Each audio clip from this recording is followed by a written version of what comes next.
नहमदुहु व नसल्ली व नसल्लिम अला रसूलिहिल करीम अम्मा बाद बिस्मिल्लाहिर रहमानिर रहीम अस्सलामु अलैकुम व रहमतुल्लाहि व बरकातुहू।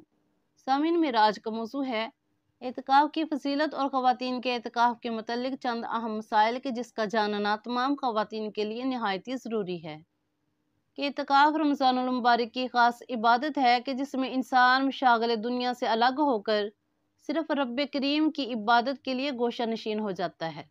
और एतकाफ़ का लुग़वी मानी है ठहरना, रुक जाना, जम जाना और किसी मकाम पर अपने आप को रोके रखना। एतकाफ़ मर्दों के साथ औरतों के लिए भी मसनून है और सवाब का बाइस है। जैसा कि हदीस मुबारक में है, उम्मुल मोमिनीन हज़रत सय्यदा आयशा सिद्दीक़ा रज़ियल्लाहु तआला अन्हा से मरवी है कि नबी करीम अलैहिस्सलाम रमज़ान मुबारक के आखिरी 10 दिनों में एतकाफ़ किया करते थे, यहाँ तक कि अल्लाह ताला के हुक्म से आपका वसाल मुबारक हो गया। फिर आप अलैहिस्सलाम के बाद आपके ज़वाज मोहतरात ने भी एतकाफ़ किया है। सुबहान अल्लाह। अलबत्ता औरत के लिए बेहतर यही है कि अपने घर में जो जगह नमाज के लिए मखसूस की हो उसी में एतकाफ़ बैठे। उसी जगह को मस्जिदुल बैत कहा जाता है। और इसके अलावा औरत के एतकाफ़ की 2 शराइत मज़ीद हैं। नंबर 1, ख़ावंद की इजाज़त, क्योंकि औरत का ख़ावंद की इजाज़त के बगैर कोई भी नफली इबादत करना दुरुस्त नहीं। कि तिरमिज़ी शरीफ की हदीस मुबारक में है, हज़रत सैयदना अबू हुरैरा रज़ियल्लाहु तआला अन्हु से रवायत है कि रसूलुल्लाह सल्लल्लाहु अलैहि वसल्लम ने इरशाद फरमाया, कोई औरत अपने शोहर की मौजूदगी में उसकी इजाज़त के बगैर सिवाय रमज़ान के रोज़ों के नफली रोज़ा न रखे। जबकि सही बुखारी शरीफ में है कि औरत के लिए ये हलाल नहीं कि उसका शोहर मौजूद हो और वो उसकी इजाज़त के बगैर नफली रोज़ा रखे। तो सामीन, जिस तरह औरत का नफल नमाज और नफल रोज़े के लिए अपने ख़ावंद की इजाज़त हासिल करना ज़रूरी है, इसी तरह औरत का एतकाफ़ के लिए भी अपने ख़ावंद की इजाज़त लेना ज़रूरी है। अगर ख़ावंद इजाज़त ना दे तो औरत का एतकाफ़ करना दुरुस्त नहीं। और औरत के एतकाफ़ के लिए दूसरी शर्त यह है कि औरत ने जहाँ एतकाफ़ करना है तो वहाँ का माहौल पुरअमन हो, किसी फितने का अंदेशा न हो, कि किसी के छेड़छाड़ या तांग झांग का कोई इम्कान न हो। और ये भी मसला है कि कुंवारी या बेशोहर वाली औरत अपने वली की इजाज़त के साथ एतकाफ़ करेगी। और एतकाफ़ करने के लिए इन शराइत का पाया जाना ज़रूरी है। नंबर 1, मुसलमान होना। नंबर 2, आकिल बालिग होना। और नंबर 3, बदन का पाक होना। मसलन एतकाफ़ में औरत को हैज़ो नफास आ जाए या बीमारी या तकलीफ लाहक हो जाए तो उसका मसनून एतकाफ़ ख़त्म हो जाएगा।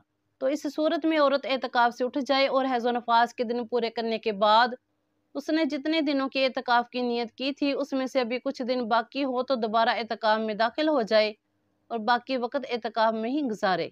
यानी कि जितने दिन का एतकाफ़ रह जाए और रमज़ान के रोज़े भी उतने ही हों तो ईद के बाद जब रमज़ान के रोज़ों की क़ज़ा करे तो एतकाफ़ की भी क़ज़ा कर ले। अगर क़ज़ाए रमज़ान के साथ एतकाफ़ नहीं किया तो बाद में नफली रोज़े रख कर एतकाफ़ पूरा कर ले।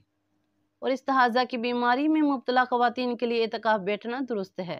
और औरत के एतकाफ़ का बेहतर तरीका यह है कि घर में जिस जगह नमाज पढ़ती हो उस जगह या किसी और जगह को एतकाफ़ के लिए मखसूस करे, सिवाय ज़रूरी हाजात के अपनी जगह से बाहर ना निकले। जब ज़रूरी हाजत के लिए निकले तो हाजत पूरी करने के बाद फ़ौरन अपनी जगह वापस आ जाए। दौरान एतकाफ़ कुरान मजीद की तिलावत, ज़िक्र, तस्बीहात और नवाफिल वगैरह जैसे मशागल में मसरूफ़ रहे। बिला ज़रूरत बातचीत से एहतराज़ करे। खाना पीना सोना एतकाफ़ की जगह में ही करे कि ज़रूरी हाजात के अलावा निकलने से एतकाफ़ फासिद हो जाता है। हमारे यहाँ बाज़ ख़वातीन का ख्याल है कि एतकाफ़ में बैठकर बातचीत नहीं कर सकते, यहाँ तक कि अपने महरम मर्दों से भी पर्दा करना होता है। याद रहे कि शरीयत में इसकी कोई असल नहीं।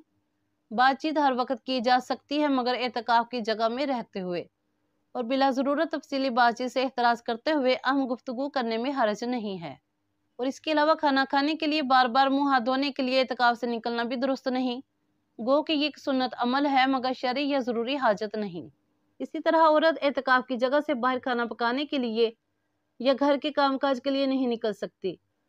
अलबत्ता औरत अपने एतकाफ़ गाह के अंदर रहकर घर के कामकाज सर अंजाम दे सकती है। लेकिन बेहतर यही है कि एतकाफ़ में बैठने से पहले इन कामों के लिए कोई मुतबादिल इंतज़ाम करे ताकि पूरी यकसोई के साथ इबादत अपने रूह और मकसद के साथ अदा हो जाए। क्योंकि एतकाफ़ वो इबादत है जो बंदे को अल्लाह ताला से जोड़ने का ज़रिया बनती है।